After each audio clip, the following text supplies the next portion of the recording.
ओम श्री गणेशाय नमः। श्री शिव महापुराण रुद्र संहिता युद्धखंड 35वां अध्याय। इस अध्याय में हम जानेंगे शंखचूर्ण का अपने एक बुद्धिमान दूत को शंकर के पास भेजना, दूत तथा शिव की वार्ता, शंकर का संदेश लेकर दूत का वापस शंखचूर्ण के पास आना। सनत कुमार बोले, हे व्यास, वहाँ स्थित होकर उस दानवेंद्र ने अत्यंत बुद्धिमान एक महान दैत्य शेखर को दूत बनाकर शिव जी के समीप भेजा।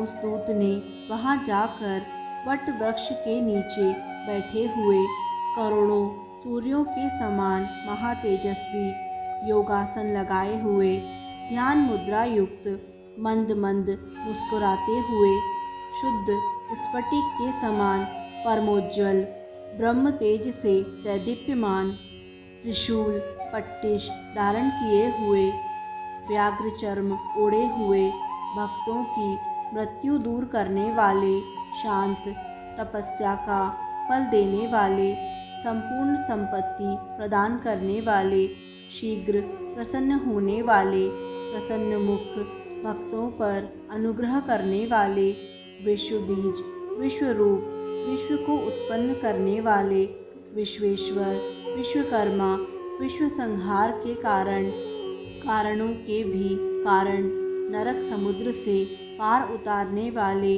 ज्ञानदाता ज्ञान बीज तथा ज्ञान में ही आनंदित रहने वाले तीन नेत्र वाले सनातन उमापति विश्वनाथ को देखा। उस दानवेश्वर के दूत ने रथ से उतरकर कुमार सहित शंकर जी को देखकर सिर झुकाकर प्रणाम किया। उनके बाईं ओर विराजमान भद्रकाली तथा उनके आगे स्थित स्कंद को भी प्रणाम किया। उसके बाद काली, शंकर एवं स्कंद ने लोक रीति से उसे आशीर्वाद दिया। इसके बाद सकल शास्त्रों का ज्ञाता शंखचूर्ण का वह दूत हाथ जोड़कर शिव को प्रणाम करके उत्तम वचन कहने लगा। दूत बोला, हे महेश्वर, मैं शंखचूर्ण का दूत यहाँ आपके पास आया हूँ। आपकी क्या इच्छा है उसे आप कहिए। सनत कुमार बोले, शंखचूर्ण के दूत की बात सुनकर प्रसन्नचित्त भगवान महादेव ने उससे कहा। महादेव जी बोले, हे महाबुद्धिमान दूत, तुम मेरे सुखदायक वचन को सुनो और विचार करके मेरे वचन को निर्विवाद रूप से उनसे कह देना। समस्त धर्मों के ज्ञाता तथा जगत के निर्माता ब्रह्मा धर्म के भी पिता हैं। उनके पुत्र मरीचि तथा उनके पुत्र कश्यप कहे गए हैं। दक्ष ने उन कश्यप को अपनी 13 कन्याएं प्रसन्नता के साथ प्रदान की। उनमें एक दनु नाम वाली थी। साधु स्वभाव वाली वह उनके सौभाग्य को बढ़ाने वाली थी। उस दनु के परम तेजस्वी 4 दानव पुत्र हुए। उनमें एक विप्रचित्ति था जो महाबलवान एवं पराक्रमी था। उस विप्रचित्ति का धार्मिक तथा महाबुद्धिमान दानवराज दंभ नामक पुत्र हुआ। तुम उसी के श्रेष्ठ धर्मात्मा पुत्र तथा दानवों के राजा हो। तुम पूर्व जन्म में श्री कृष्ण के पार्षद परम धार्मिक एवं सभी गोपों में मुख्य थे, किंतु इस समय तुम राधिका के शाप से दानवेंद्र हो गए हो। यद्यपि तुम दानव योनि में आ गए हो, किंतु वास्तव में दानव नहीं हो। इस प्रकार अपने पुराने जन्म का वृत्तांत जानकर देवताओं के साथ वैर त्याग दो। तुम अपने पद पर स्थित रहकर राज्य का आदर पूर्वक सुख उपभोग करो। देवगणों से अधिक द्वेष मत करो एवं विचार पूर्वक राज्य करो। हे दानव, देवगणों का राज्य लौटा दो और मेरी प्रीति की रक्षा करो। तुम अपने राज्य पर स्थित रहो और देवता भी अपने पद पर स्थित रहें। सामान्य प्राणियों के साथ भी विद्वेष करना बुरा होता है, फिर देवताओं से विरोध का तो कहना ही क्या। वे सब कुलीन, शुद्ध कर्म करने वाले तथा कश्यप के वंश में उत्पन्न हुए हैं। ब्रह्म हत्या आदि जो कोई भी पाप है, वे जाति द्रोह जनित पाप की 16वीं कला की भी बराबरी नहीं कर सकते। सनत कुमार बोले, हे व्यास, इस प्रकार शंकर ने उत्तम ज्ञान का बोध कराते हुए श्रुति एवं स्मृति से संबंधित शुभ बातें उससे कहीं। तब शंखचूर्ण के द्वारा शिक्षित तथा तर्कविद वह दूत होनहार से मोहित होकर विनम्रतापूर्वक इस प्रकार यह वचन कहने लगा। दूत बोला, हे देव, आपने जो वचन कहा है वह अन्यथा नहीं है, किंतु मेरा कुछ तथ्यपूर्ण एवं यथार्थ निवेदन सुनिए। आपने अभी जो कहा है कि जाति द्रोह महापाप है, हे ईश, क्या यह असुरों के लिए ही है, देवताओं के लिए नहीं? हे प्रभु, इसे बताइए। यदि यह सबके लिए है तो मैं विचार कर आपसे कुछ कह रहा हूँ। आप ही उसका निर्णय कीजिए और मेरा संदेह दूर कीजिए।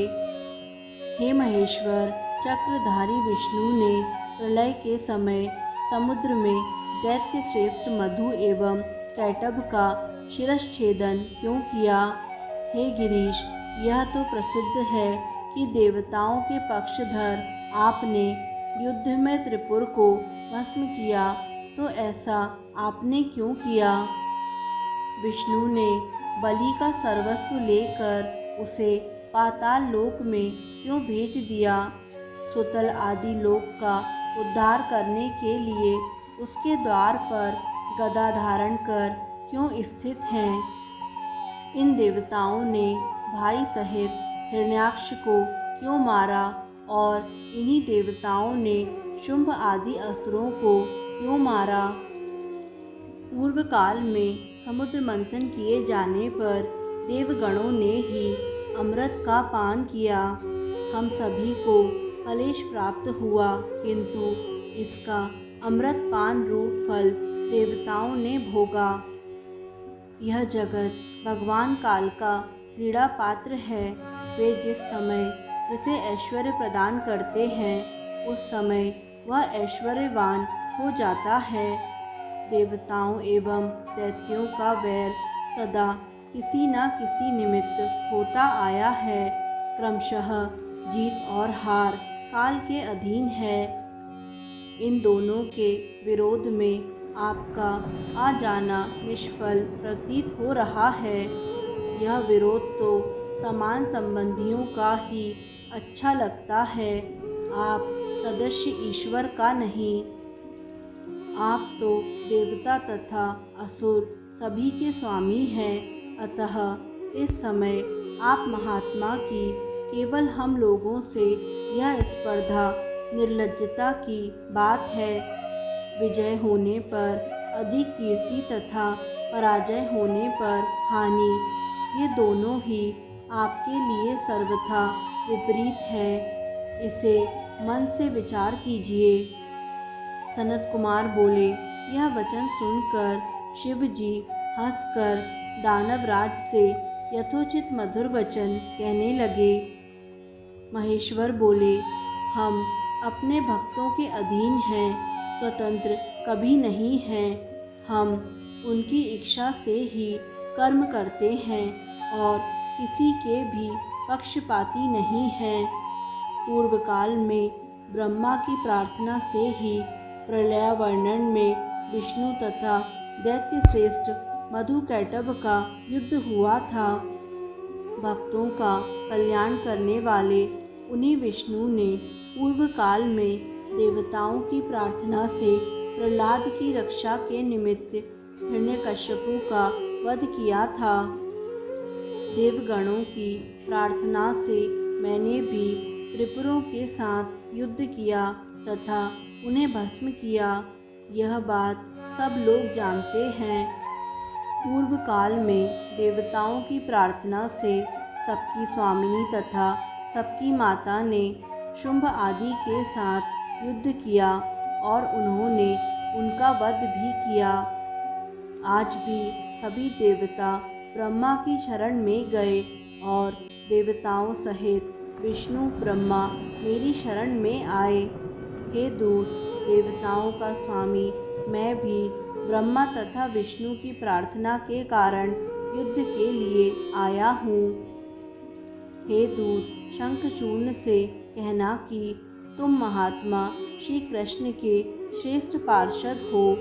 पहले जो दैत्य मारे गए उनमें कोई भी तुम्हारे समान नहीं था। हे राजन, देवताओं का कार्य करने के लिए तुम्हारे साथ युद्ध करने में मुझे कौन सी बड़ी लज्जा है।